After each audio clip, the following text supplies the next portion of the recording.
Hello and welcome, ladies and gentlemen, Donspektor here, today with another Donboxing, and I have for you the Soundpeats, not Beats, Soundpeats Capsule 3 Pro. And yes, these have been kindly provided for me from Soundpeats for review. So today I will just be unboxing them and then taking a look at them in my next review, what they can or what they can't do. And let me already apologize for the cuts here. I still have some cough remaining from the bad cold I had like a week ago, so yeah, there will definitely be some cuts in here, and yeah, sorry for that.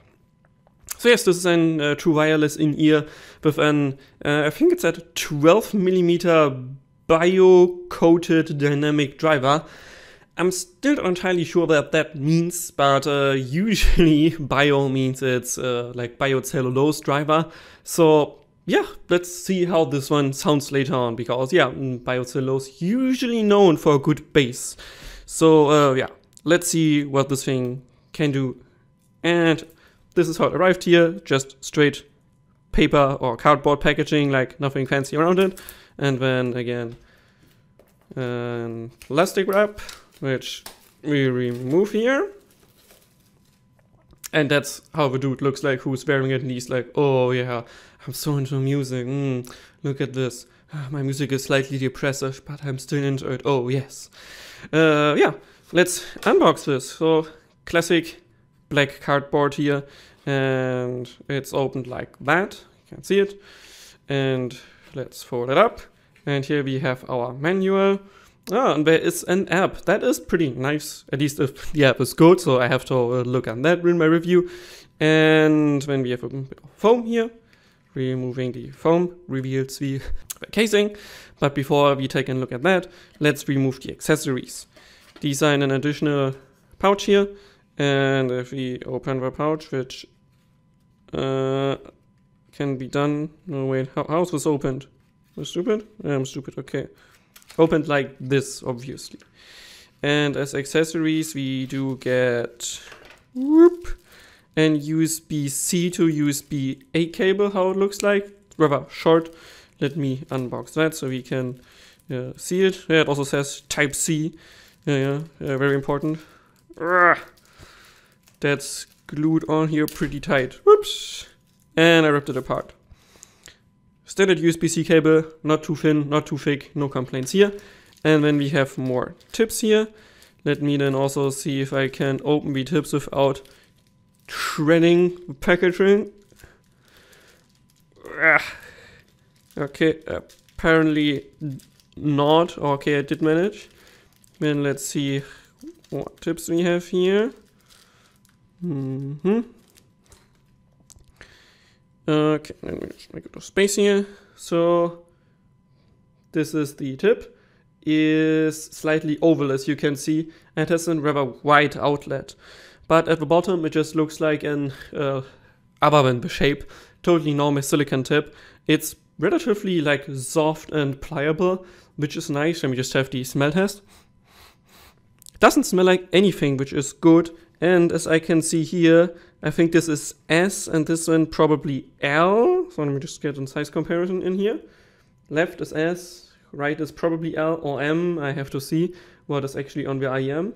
This one looks like it could fit in my ear. It's small enough, and yeah, with the oval shape, usually also helps at least a bit with fit. And then let's take a look at the IEM itself.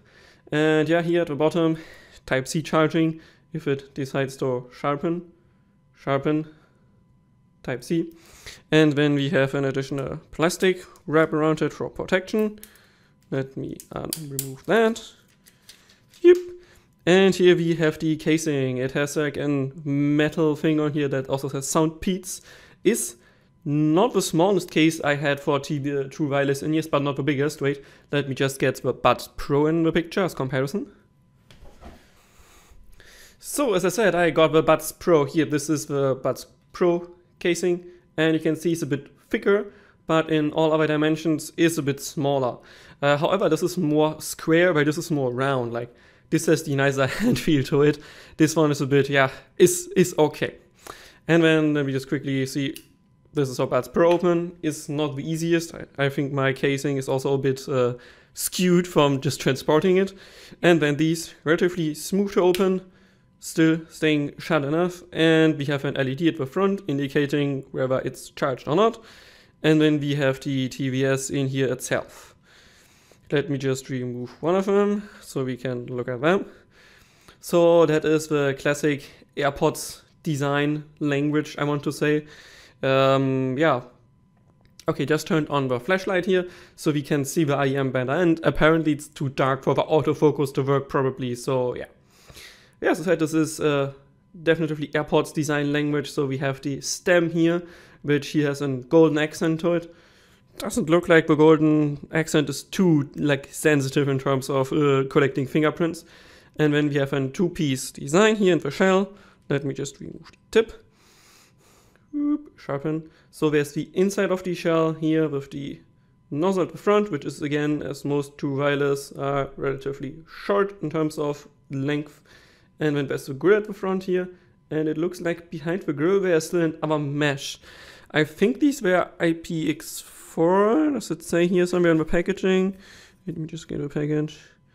No, does not say on the package. Although these have Bluetooth 5.2 here. And apparently they also support LDAC, if I remember correctly. 8 hours playtime. That's pretty respectable. So, yeah, let's continue the tour at the IEM here.